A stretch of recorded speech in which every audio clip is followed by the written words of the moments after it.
Thank you, Samantha, and thank all of you. If you would have told me that I'd be standing in front of all of you all 2 years ago, I would have said you were absolutely insane. Even looking out here today, it's still really a dream that's continuing to come true. So my journey actually started in March of 2017.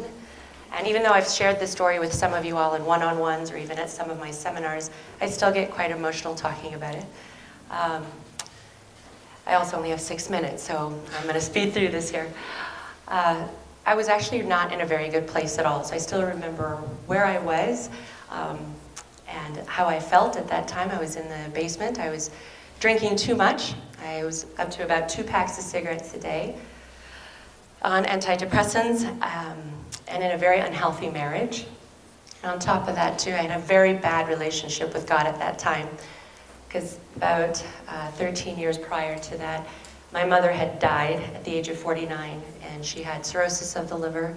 I was actually going to be the donor, and we were approved, but we had to wait 2 years. And in the waiting 1 week prior to her surgery, she died of throat cancer from smoking. So here I was carrying the exact same habits that my mom had at the age of 36, and I knew that she got sick at the age of 46. So I had 10 years left to follow her path. As you can see here, I've got 2 beautiful children, and just recently actually got a divorce. It's a good thing, though. I'm no longer codependent. I'm very independent and very happy. Thank you. I wasn't raised to understand what personal development was. I didn't know who Tony Robbins was, who Bob Proctor was, who Zig Ziglar, Napoleon Hill, Andrew Carnegie. I didn't know any of these guys growing up. I was actually raised to believe these guys were actually weird, and those that follow them were just weird too. And my only exposure to Tony Robbins was the guy when he was on Shallow Hal, and that was the only thing I knew. So he was a big weird guy. But that night in March, I prayed, and this time I was really willing to listen to what God had to say. So on YouTube, there was a suggested YouTube video that came along, and I clicked it. And I should also mention, too, that in college, I had always been fascinated with the mind, studying psychology, sociology, and I studied conditions such as sociopath, psychopath. Found a lot of interest in it, because I felt if I could change, surely everybody can change. Clicking on the video, I didn't resonate with it, but I clicked it, because again, I just intuitively knew I needed to listen, and it was from the 1980s. Did not resonate with the 2 men that were on there. He had big glasses from the 1980s, and as they were doing an interview, it was what he said, and I shared this with many of you because it actually helped awaken quite a few people. And he said, if I want to be free, I've got to be me. Not the me that my kids think I should be, not the me that my spouse thinks I should be, not the me that you think I should be. If I want to be free, I've got to be me. So I better know who me is. He went on to say that you aren't your body and you aren't your name. I had never heard anyone talk like that before. I went headfirst to find out who this man was, and he ended up being Bob Proctor from the movie The Secret.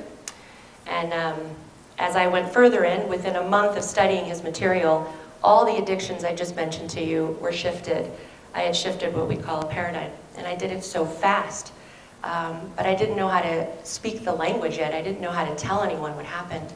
So I knew I needed to find out more. So I went to the Proctor Gallagher Institute, and I clicked on the link. Just going to be wide open. So there was a program that was called The Matrix. How many of you all have seen the movie The Matrix? All right, so quite a few of you.